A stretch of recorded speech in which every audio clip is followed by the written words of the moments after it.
Hi, welcome to Quiltinator.com. I'm Michelle Johnson. Today I'd like to talk to you about the Indian Hatchet Block. This is a basic block and it's known by a couple of names. I know it has more names, but I know it as the Indian Hatchet Block, and sometimes I've seen it called the Kansas Dugout Block. But it is a basic block that'll be used in a lot of your quilting patterns, and you'll see it in other blocks, but you can see it by itself as its own block, and it's really pretty depending on how you lay it out.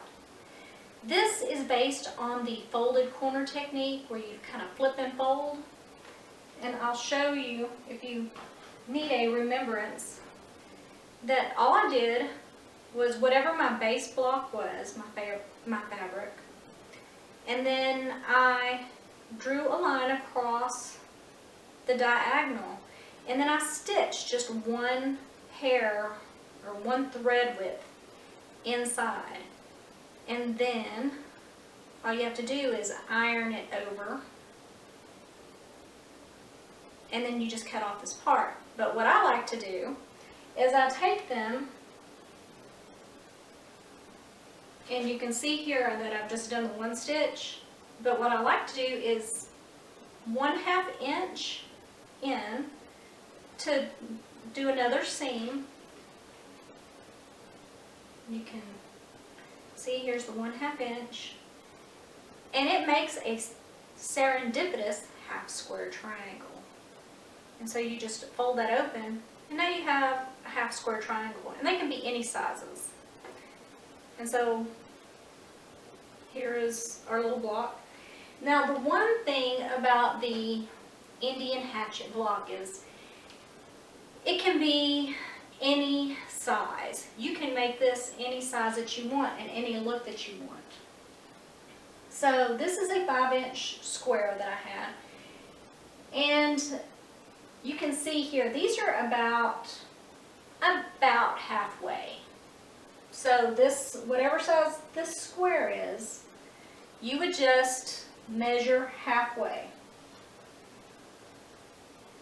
and then you would cut out a square that would be whatever that distance is, whatever half of whatever block you cut out. So it can be any size.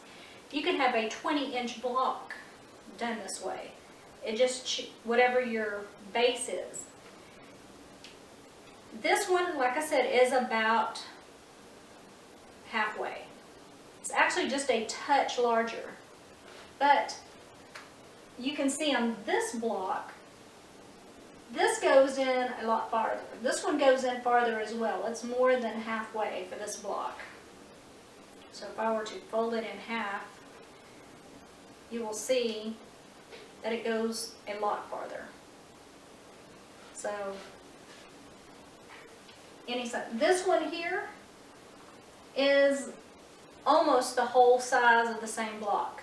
So say this is actually a 6-inch block, and if I remember right, these are 5-inch blocks that I did the folded flip technique for the corners. You could have just a little fold and flip triangle. I don't have any of the smaller ones, but you could have one that was just a little triangle there in the corner. And I know you're going to say, well, what do you do with these blocks?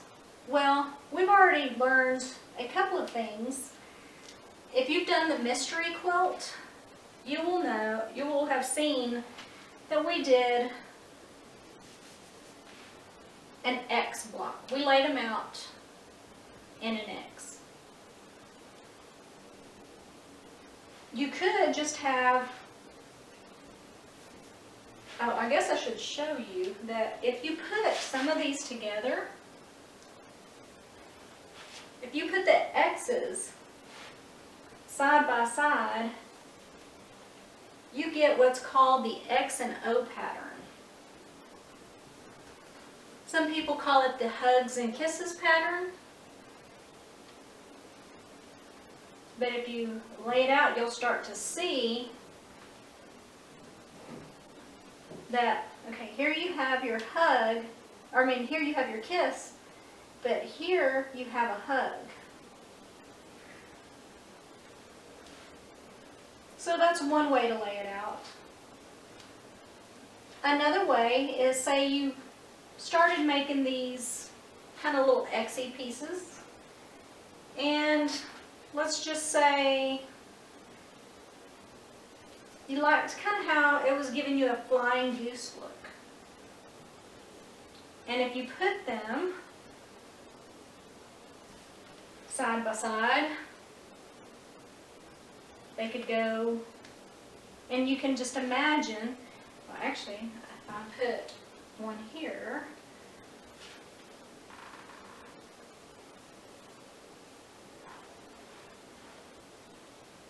how it could go backward, or like opposite. Or if I maybe put it this way, so that way you could see how they all point to whatever would be the center. You could have something decorative in the center, or it could just be a nice border. This would be a great border if you're doing a round robin or something. And you could have the corner be a block, and then, you know, have another row going this way around your border. So I'm going to lay out another pattern, and I will show you in a second how all of these can be something totally different. A few years ago I did a block exchange that were 5-inch blocks. Actually, I've done a lot of 5-inch square exchanges. And we did harvest colors. And so I chose a background color that was this creamy brown. It's got kind of brown flowers in it. I don't know if you can tell from that distance. This is laid out in the Hugs and Kisses pattern. And you can see it looks really great. But say I just made this one row, or several of these rows, and I didn't want to lay it out in the Hugs and Kisses pattern. That would be Hugs and Kisses.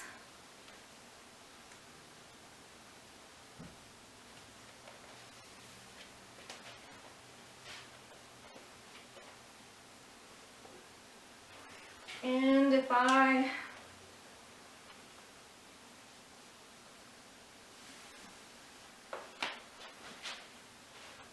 wanted some zigzaggy streaks, I think that would be cute too. That's if you're not looking at this one down here. So you have a totally different layout using the exact same pattern, and you're alternating them just like you would in Hugs and Kisses.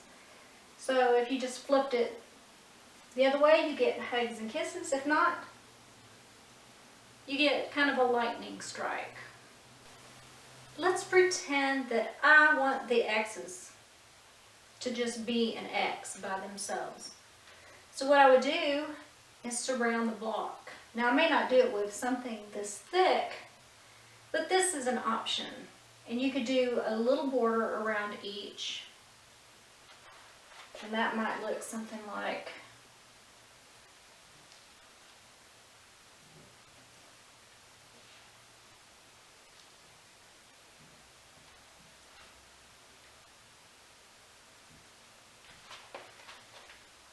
that. That way you can keep your individual blocks. Let's say you kind of like having your X's, or if you wanted an O, whatever. You want to, but you don't like this layout exactly. I'll show you another way to do it. This layout is Bricks and Kisses. And these are vertical right now, but you could have them horizontal. And as long as you have a brick that is the same size as one of your, or two of your hatchet blocks sewn together in this pattern, like I said, it doesn't matter. It just depends on what your blocks start out being and end up being. So you would just take a half block to fill in this other piece.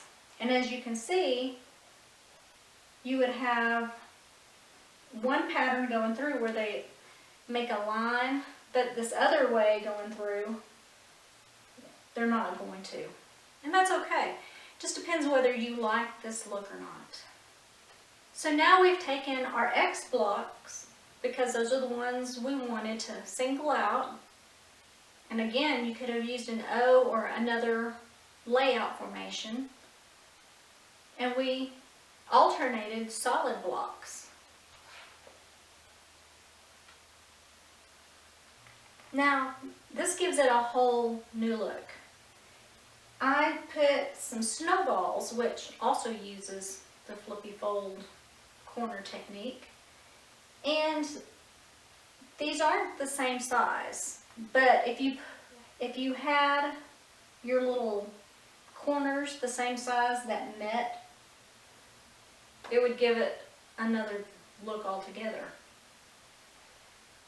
So like in the very last one where I had the solid blocks, you're still seeing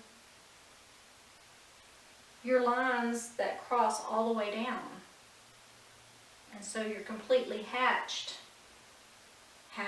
in the hatch quilting. So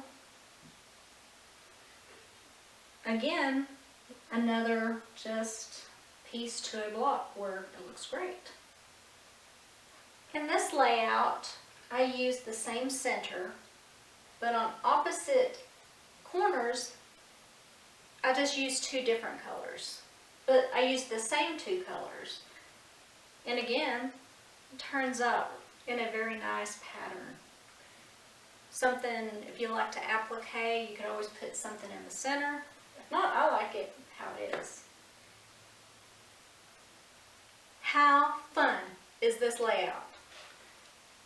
The only difference was the center here. All the rest of them had the brown. And in these corners, I just used the green and gold.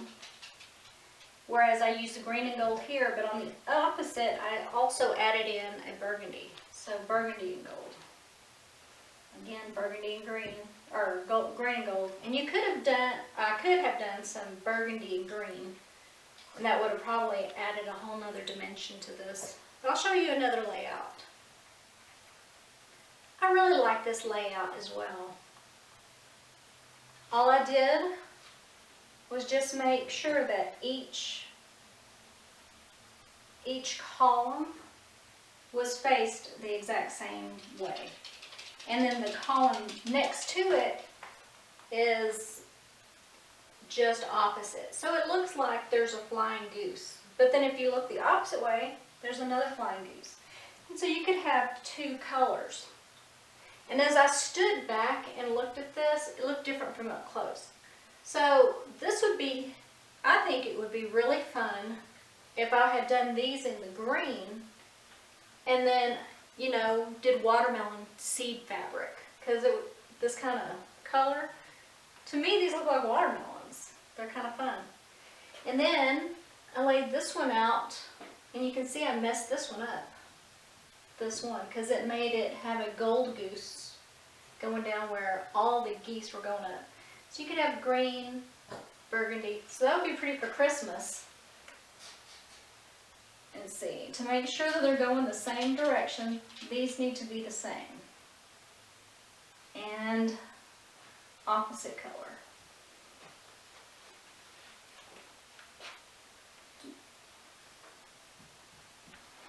Opposite color. So alternate. It looks good. I really think this is fun. You have little parallelograms with a stripe, a diagonal stripe that would run through this pattern. Here, this layout is just the two colors on either side, one on either side, and then they're just flipped. And that gives it a kind of diagonal ribbony kind of look. Okay, so now we have this layout, and it consists, to make this wave, this is 2 rows. Don't look at this one down here. 2 rows and 2 rows. And what you do is you make your flying goose in the one, and then the next one down, your goose would be it would be facing the other way, and it would be offset. Hope that makes sense. But the one thing to tie it in is the gold again, to have, you want more of one color if you laid out this pattern. If you wanted to, you know, have different colors. You could even have another color going through. But if you just wanted the 2 colors, you can see, if you don't look up here, you can see how just something like that would look. I didn't have enough blocks to do a whole layout to where you could see, but it looks like there's just a piece of each square that's missing. One thing I would like you to notice are these 2 are laid out exactly the same. But there's a difference between the ones that are kind of equidistant, that they have their little flip and fold is about half the size of the original block. This being so large, they are laid out exactly the same. But if you'll notice here, it looks kind of like a floating star, whereas you're not really going to see a floating star in this pattern. Same block, different dimensions, laid out exactly the same, will give you completely different looks. Comparison, same layout, diagonal, diagonal, opposite, opposite, and they make an X. And then they make a little 4-patch square in the center, a diamond. They look different based on the different sizes. Here's a look at 9 patches with our X block. I'm going to flash up a quilt that my friend Melba made for her church, and using the same block, and she did it in an around the world pattern.